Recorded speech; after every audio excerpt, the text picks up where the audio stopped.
Welcome to the Firebelly Social Show. We're focused on talking to food and beverage brands that are on a mission to make the world better. Hey everyone, Duncan here with another episode of the Firebelly Social Show. And Arnell, my trusted co-host, is here. Arnell, what's happening? What's up, Duncan? And thanks everyone for tuning in to this latest episode of the Firebelly Social Show. We have a great show lined up for you today, talking with Maggie, president and owner of 8-Track Foods. This episode is brought to you today by Firebelly Marketing. At Firebelly, we help mission-based food and beverage brands to bring people closer through social media marketing. So get ready to use social media to create more community and excitement around your food and beverage brand. Go to firebellymarketing.com to learn more. And one of the things people ask us, Arnell, is why do you guys do this show? And we do it to shine our light on leaders and CEOs of mission-driven food and beverage brands. And so in that vein, with no further ado, I'm so excited to introduce Maggie Sadowsky to you. And she's pretty amazing because unlike the typical founder who comes out of nowhere to start a food brand, she has a deep understanding of food science and set out to reinvent what she has seen as a dated commodity, the can of beans. So where some people saw it as stale, she saw it full of new opportunities. And so with no further ado, once again, let's welcome Maggie. Maggie, we're so happy to have you. Oh, thank you so much for having me. I really appreciate it. All right, Arnell, let's have you kick it off today. Yeah, definitely. So, Maggie, tell us a little bit about how you got started with 8-Track Foods and what drew you to beans. Well, the journey to 8-Track Foods has probably been my entire career. So I started my passion and love of food from a really young age. And I think sometimes people find food brands, it came out of nowhere. Somebody had a food allergy. This has been a lifelong passion around food and nutrition. And so I got my degree at The Ohio State University in food science and have been all over the industry as a director of strategic innovation for many large brands. And then started my own consulting company about 15 years ago, really focused on natural and organic foods and really felt this just compassion around making amazing food. But about 5 years ago, I felt like there was a miss in my diet. And one of them was that this lowly little sad can of beans, nobody had really thought about where the beans come from or how they're grown or sourced. It's simply just a commodity. So I wanted to go back and reinvent it and make it something really attractive and kind of, bring the cool back to the bean category. And that's how I got started. It's amazing because, beans are such an amazing entity. They have proteins, they have fiber. Tell us in your words why you love beans.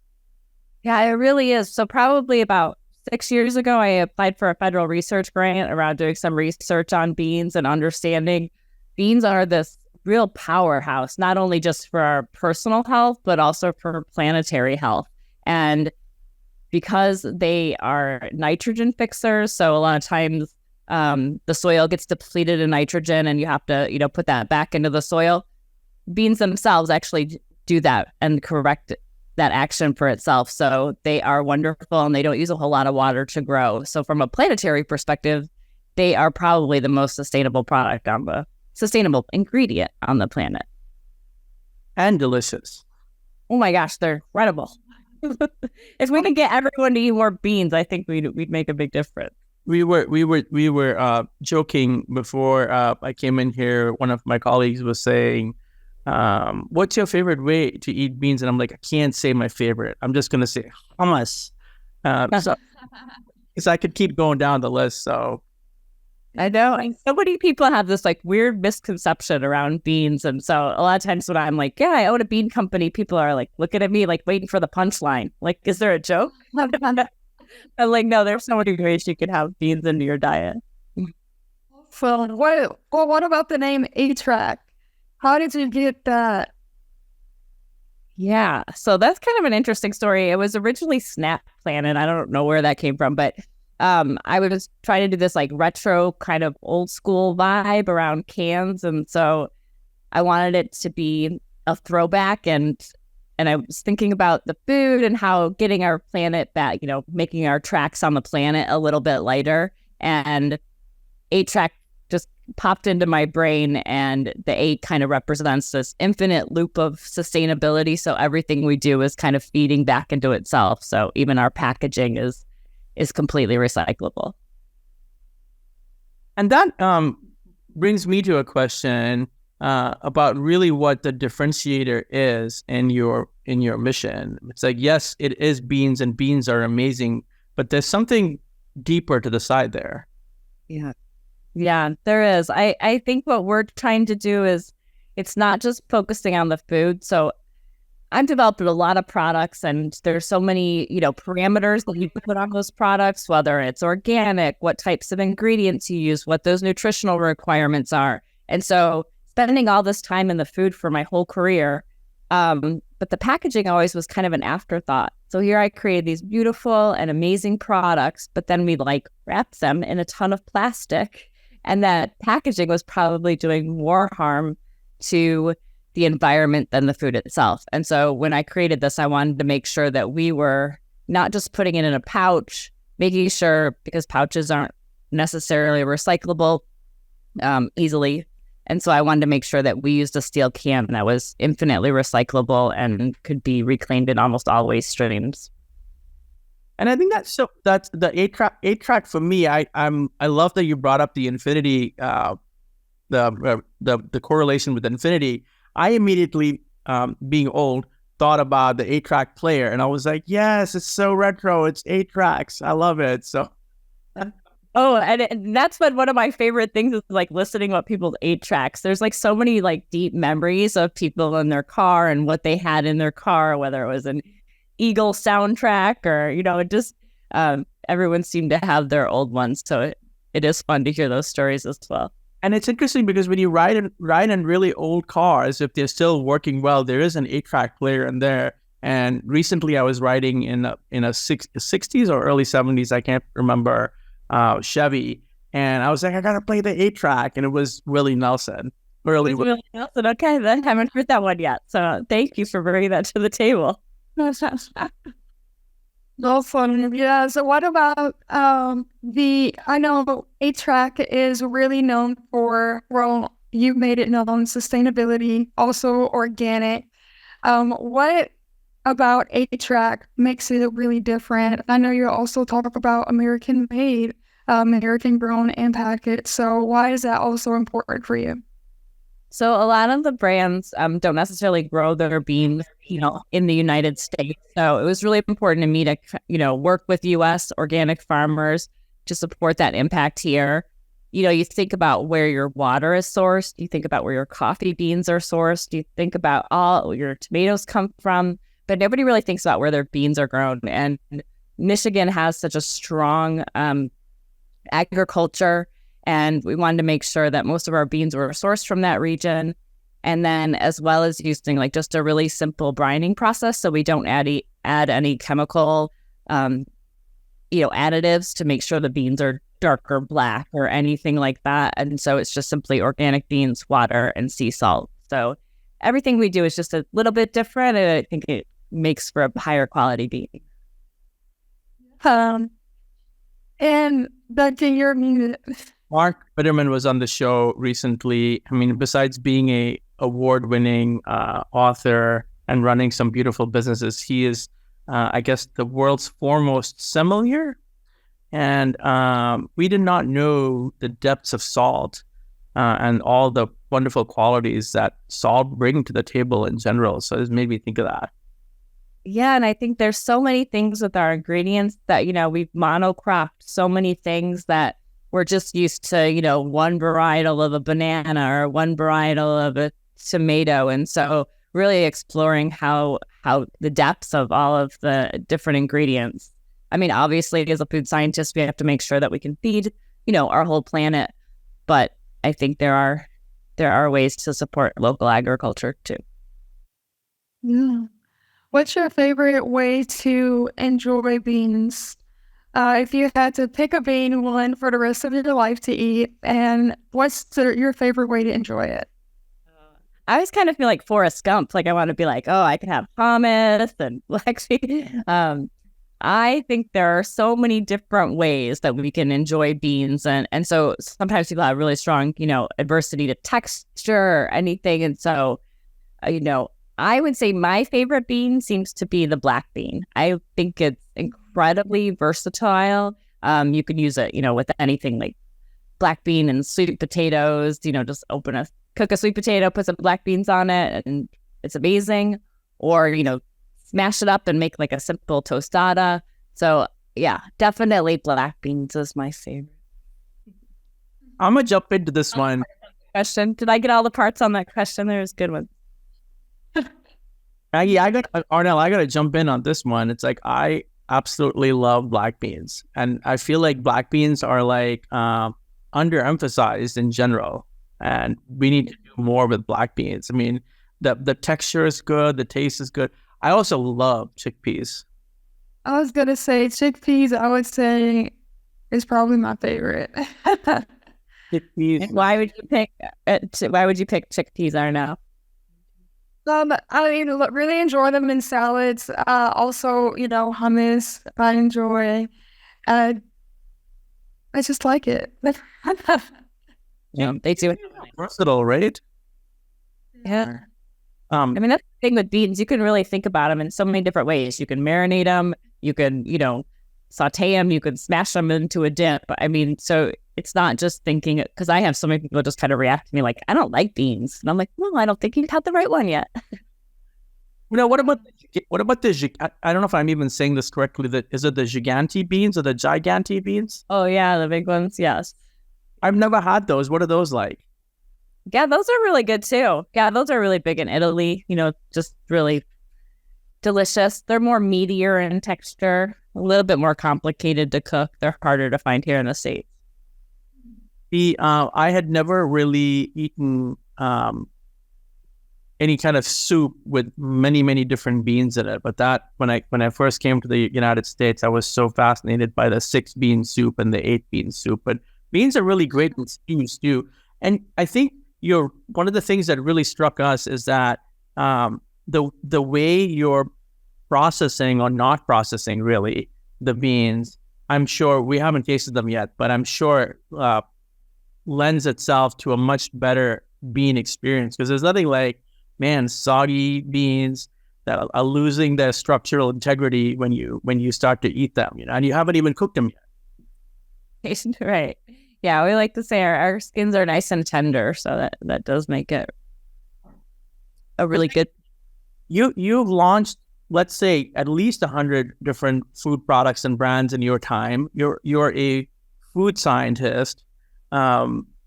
What's missing, or what? Maybe I should phrase it more positively. What are the opportunities you see in food for food science to make a greater impact with products?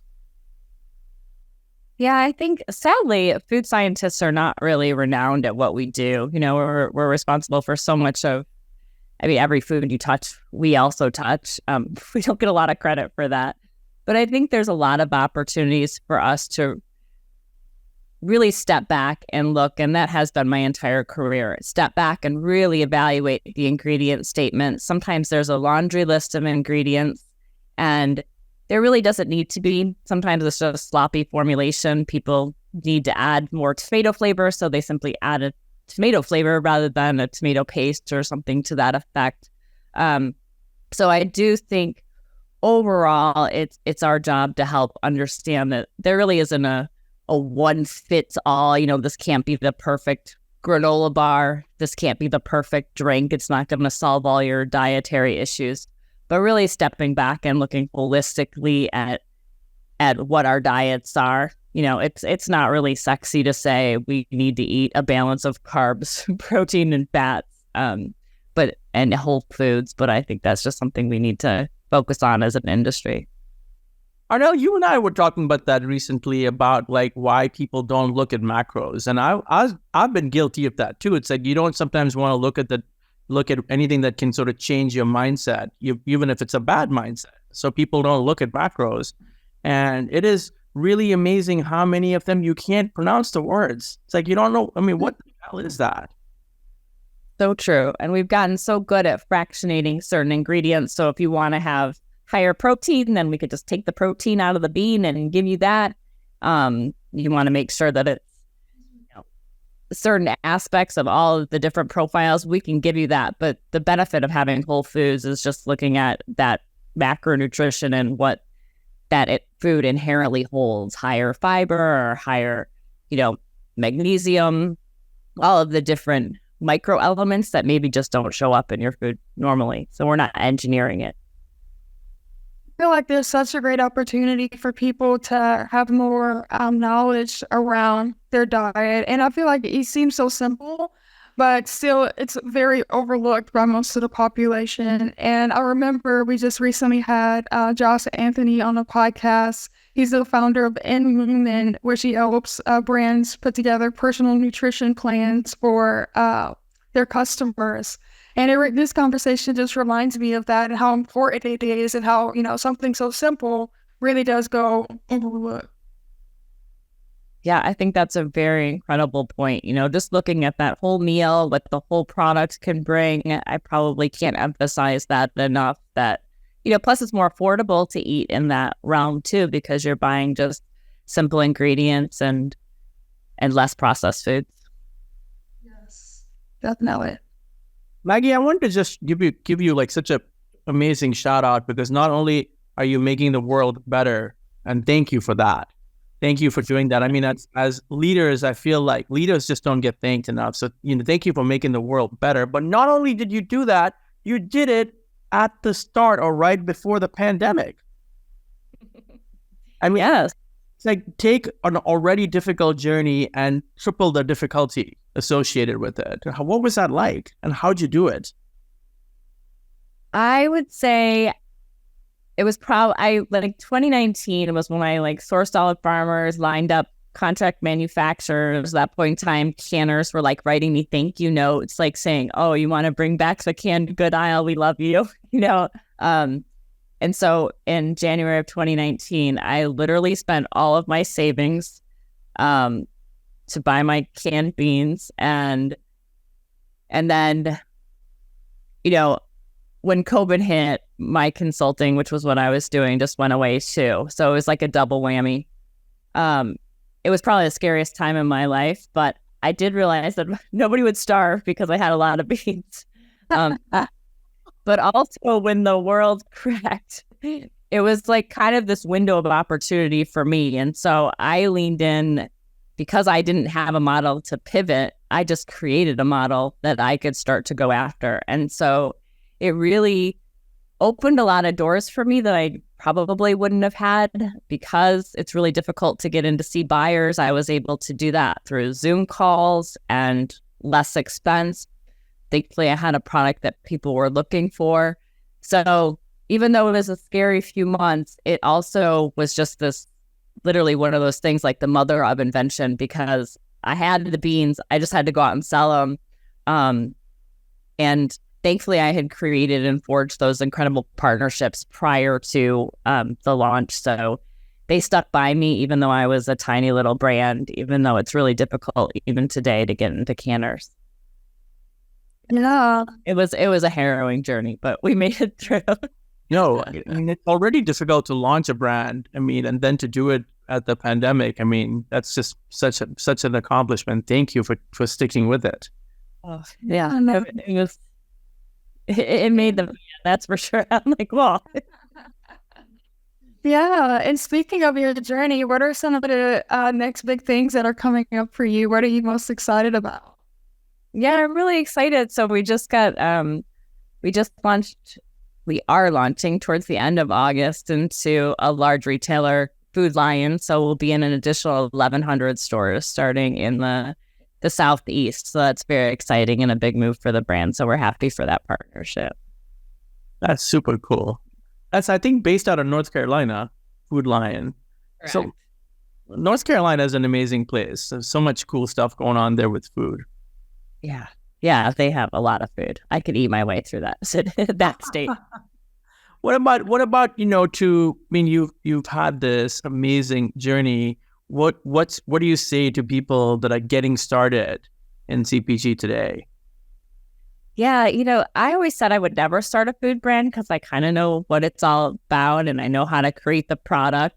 And then I was, kind of arrogant, I want to say, and thinking that I knew how to do what I was going to do.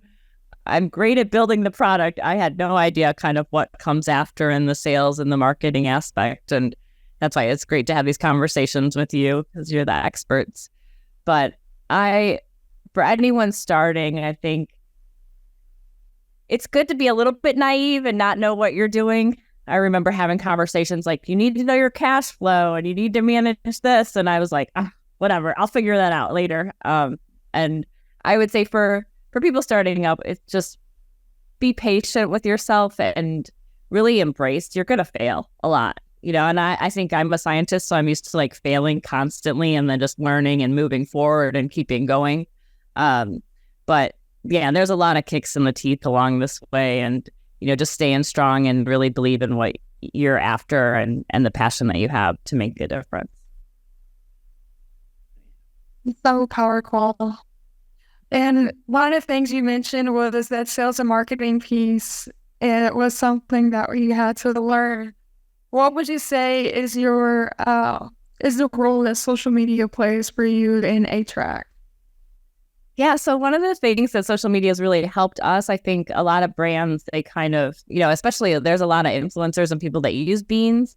It's been really fun to watch people just inherently tag us because our brands, they would just kind of show the beans like once they were rinsed. And now I feel like there are, social media people are like proud to share the beans and pour them in. So it has been a kind of a fun journey to see those discoveries, percolate across the course of the last few years. So social media has definitely played a role in helping us, grow our brand awareness and really get, supporters and the word out of what we're trying to do against some of the big companies. Yeah. And I love your social media. I love seeing the recipes and all the different creations that people have put together with the beans. What would you say is your favorite recipe or your just go-to recipe for beans? I do eat a lot of beans, but probably my favorite thing to do, and one thing people don't really think, beans kind of absorb the flavor of what they're in. And so a lot of times on Sunday, I'll just drain a couple cans of beans and then, rinse them and then put them in a jar and marinate them, with some simple salad dressing, maybe just a little vinegar and oil and some fresh herbs. And then, over the course of the week, I'll use those for my salads all week. And so that's probably my biggest hack with beans. And Maggie, I was reading an article, was an interview with you, and I was really struck by how starting a company is, especially a food brand, is so incredibly layered, and there's so much process to it. And being someone that had a product development consultancy, what would you say to people? I mean, I want to talk about. I guess I'm asking, can you kind of contextualize it with like, there's so much opportunity within doing things right with sustainability and sourcing and safety. Like, what are some of the things that people need to think about? Yeah, so when you're developing a product, I think it's really important to make sure, have your box that you're going to operate in, and then make sure that you don't move out of that, because I think over the course of time, I see people have this like amazing mission. They really want to do good in the world. And then as you get down the path, you start making these tiny little compromises over the course of time. And so maybe you're not sourcing the highest quality ingredients because it saves you a penny, or you're not, using the highest quality, packaging because it saves you a little bit of money. Those things are real, and you have to manage the cost implications. But if you want to stay true to what you're after, and you have to wake up and face the mirror every day on what you're doing, I would say, my biggest thing is just stay the course, really, identify which ingredients you want to do. And, you can be creative within that. So say you want to do a canned bean company, you can be creative within that, but just don't lose yourself and why you're waking up every day. I hope that was helpful. Super helpful. And as a busy entrepreneur, how do you take care of yourself? what do you do to take care of Maggie? Oh, that's such a great question. Well, I do a lot of really heavy lifting of beans, so I get a lot of weightlifting in. And I eat a lot of beans, so I would say I have a really good repertoire. I eat well, so I can lift a lot of weights.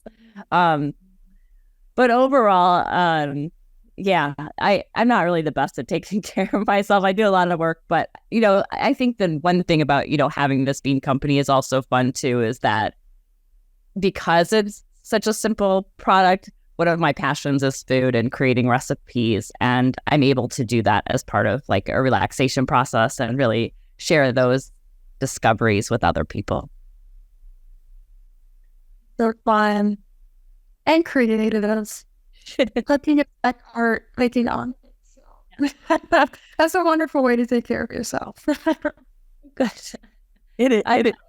It's super hard, to do that. It's like, it's not an easy thing for anybody. We all have to like really ensure that we're almost like saying, I tell myself all the time, like, how are you going to look after anyone else, if you don't look after yourself? And it's hard because you got a report to turn in, you got to look at the P&L, you got to do this, that, and the other. And it's like, okay, where can I cut off some additional time to use? And it's our instinct, right, is to work too much. And it's like, okay, I'm not going to go work out today.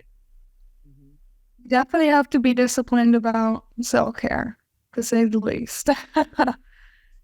That's so true. And it's such good advice, because you do feel so much better. Just go walk around the block for, a minute. Will give you a million ideas more than just trying to think through it sitting at your computer. Maggie, I got this crazy question for you. If you were going to pick music, right, that was the soundtrack, and I know it's impossible to answer this question perfectly, and there is no perfect answer. What kinds of music would you put on the 8-track playlist? I do like kind of like the 70s vibe of like just happy, like I'm trying to think. A little bit of yacht rock, some Michael McDonald. Yeah, like just really like you're feeling good, life is happy. I'm not thinking of any name. I have it all going through my head, but I'm blanking on. We're gonna make this playlist, Arnell. We're gonna make this playlist. We will make the playlist. 8-track. I was like thinking that I know you're a very creative person. I'm like, man, I just the name 8-track tells me like there got to be some playlists that go with it. This is your playlist for making chickpeas. This is your playlist for cooking great northern beans. I love that. Yeah, I'll take any insight onto that. I love that. I can't help thinking like, what beans am I going to cook tonight? Like 15-minute meal recipes with some cool sound vibes going with it. Yeah, absolutely. Okay, thanks for the idea. Don't get. Well, this has been. I'll try to close the Firebelly right now. This has been really great. Thank you so much for all your insights and for making the world a better place. Arnell and I are just so grateful for you to share your time and come on the show with us. Well, I'm really grateful to have the opportunity to talk with you. You guys are really fun, and it's been a wonderful time.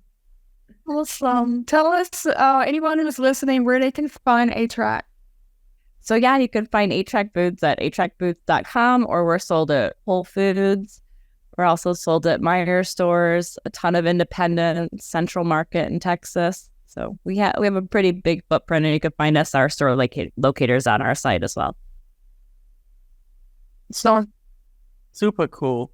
Arnell, you going to get us a message there? Yes.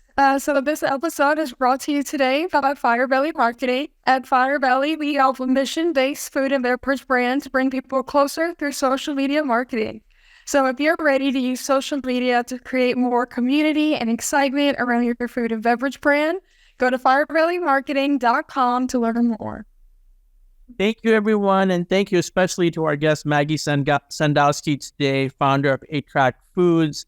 And you've been listening to another episode of the Firebelly Social Show, where we shine our light on founders and leaders of mission-driven food and beverage brands. Thanks for listening, and we'll see you on the next one. Thanks for listening to the Firebelly Social Show. We'll see you again next time, and be sure to click subscribe to get future episodes.